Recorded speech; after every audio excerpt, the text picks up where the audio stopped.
हम लोग देखेंगे कि एमडीएम एप्लीकेशंस का हम लोग अपने सर्वर कंप्यूटर में कैसे इंस्टॉल करेंगे। सबसे पहले तो आपको अपना डेस्कटॉप में एक फ़ाइल बनाना है। अपने डेस्कटॉप पे आ जाने के बाद आपको एक फ़ाइल बनाना है। यहाँ पर न्यू फाइल में जाने के बाद आपको बना लेना है एक एमडीएम एप्लीकेशन।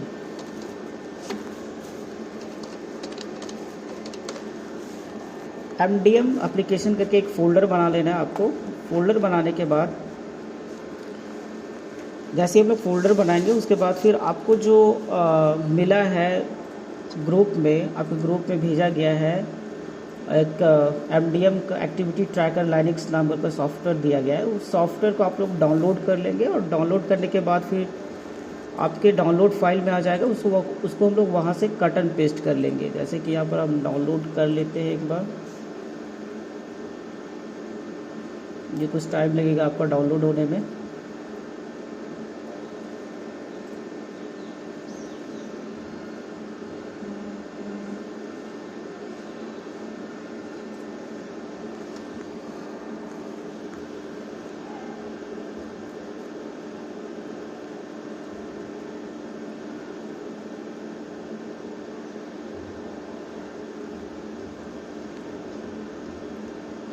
जैसे ही आपका ये फ़ोल्डर डाउनलोड हो जाएगा, डाउनलोड होने के बाद ये आपका डाउनलोड फाइल में आ जाएगा।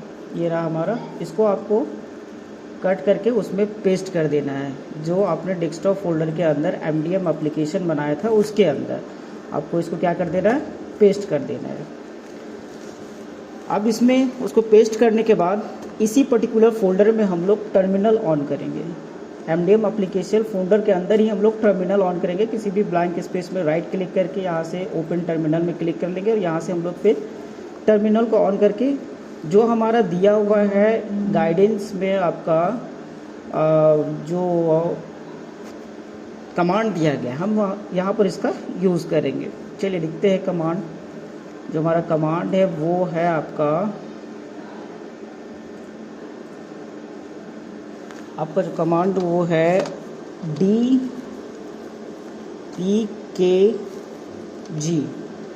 स्पेस देना है, -L देना है, उसके बाद फिर स्पेस देना है। फिर आपको एक खड़ा पाई रहेगा, ये आप इंटर के ऊपर बटन वाले इंटर और बैक स्पेस के बीच में जो बटन है वो शिफ्ट दबा के प्रेस करेंगे तो ये सिंबल आ जाएगा। उसके बाद फिर आपको स्पेस देना है और लिखना है GREP।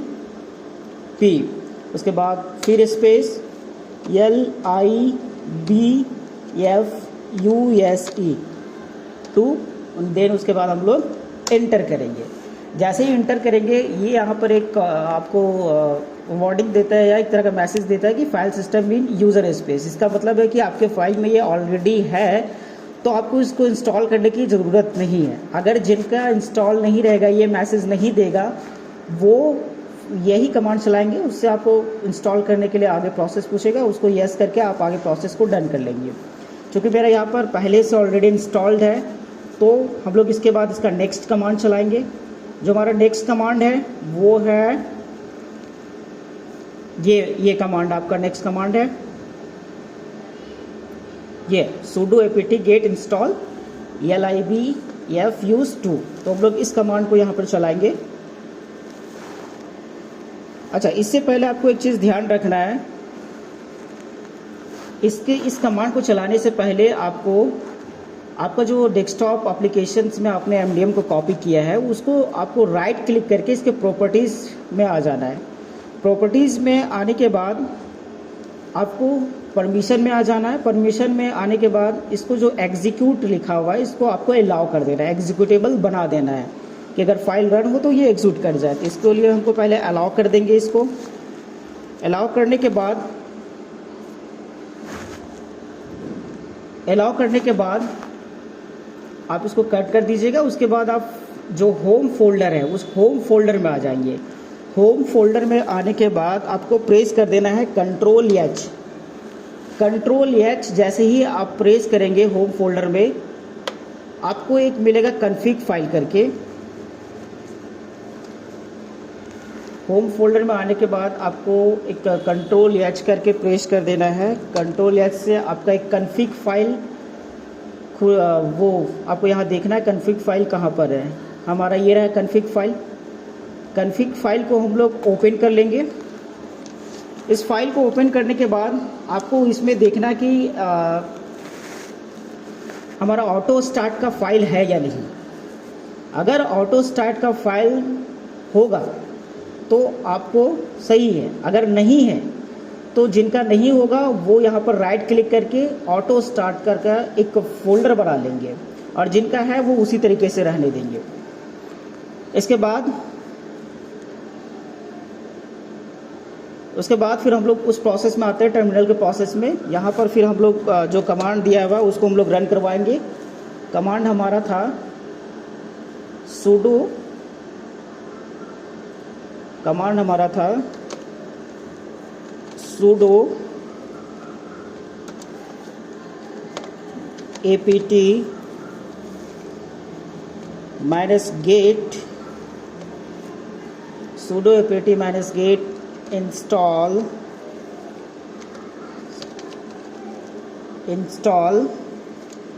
libuse2।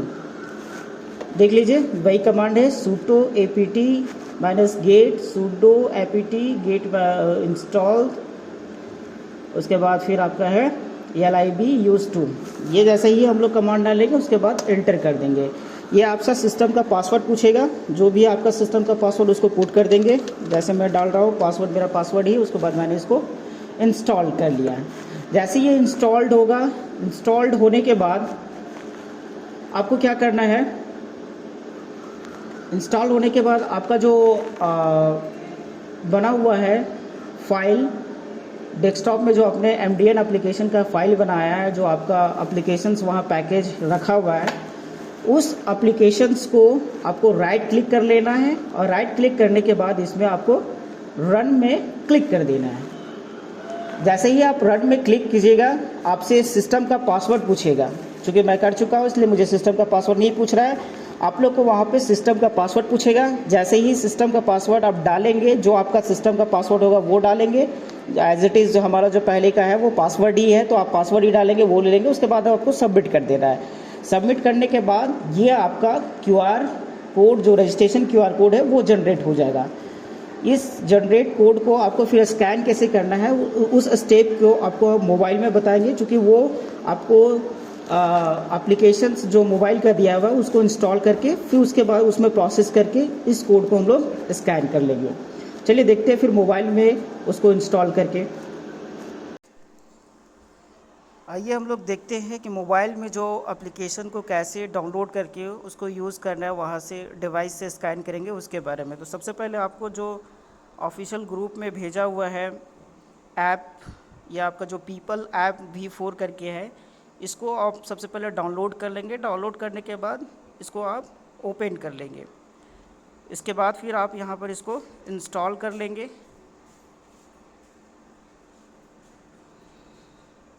ये कुछ देर टाइम लेगा आपका इंस्टॉल होने के लिए।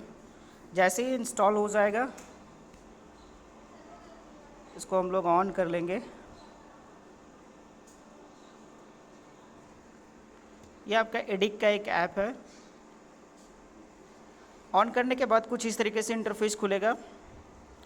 उसके बाद आप लोग इसमें अपना स्टेट को चूज़ कर लेंगे, जो हमारा झारखंड है, और ईमेल आईडी और पासवर्ड। ईमेल आईडी में और पासवर्ड में आपको पहले से दिया गया है, ऑफिशियल ग्रुप में इसका मेंशन है। ईमेल आईडी में हमारा है jh@gmail.com, ये रहा। तो हम लोग यहाँ पे डाल देंगे jh@gmail.com। पासवर्ड में हमारा है installer@321। Installer capital INST, installer INSTALLER@321। ये हमारा यूज़र आईडी और पासवर्ड, ईमेल आईडी और पासवर्ड हम लोग डाल देंगे। इसके बाद हम लोग इसको लॉगिन कर देंगे। लॉगिन करने के बाद कुछ इस तरीके से हमारा इंटरफेस खुलेगा।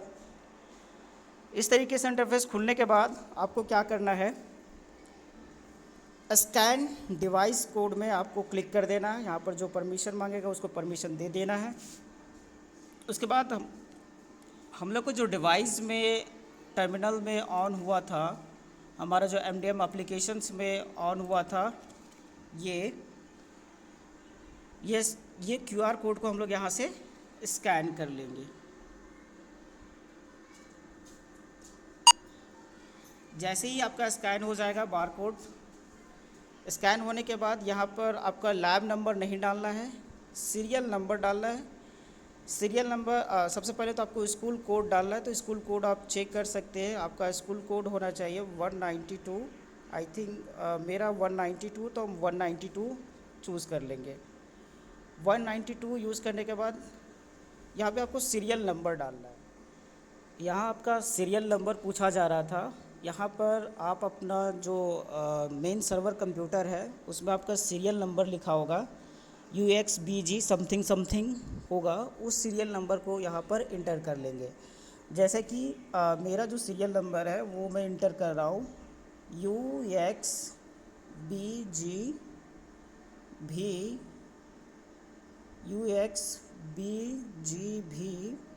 yes I 322 M 393 1890। ये मेरा सर्वर कंप्यूटर का यह सीरियल नंबर है। आप लोग का भी इसी तरीके से सारे सर्वर कंप्यूटर में सीरियल नंबर हो गए, उसको हम लोग यहाँ पर डाल लेंगे और उसके बाद फिर हम लोग इसको लैब नंबर नहीं लिखना है, लैब नंबर छोड़ देना है और इसको हम लोग एक्टिव कर देंगे। जैसे ही आपका एक्टिव हो जाएगा, रिक्वेस्ट आपका चला जाएगा और वहाँ पर वो आपका जो है MDM एक्टिव हो जाएगा। चलिए, थैंक यू सो मच।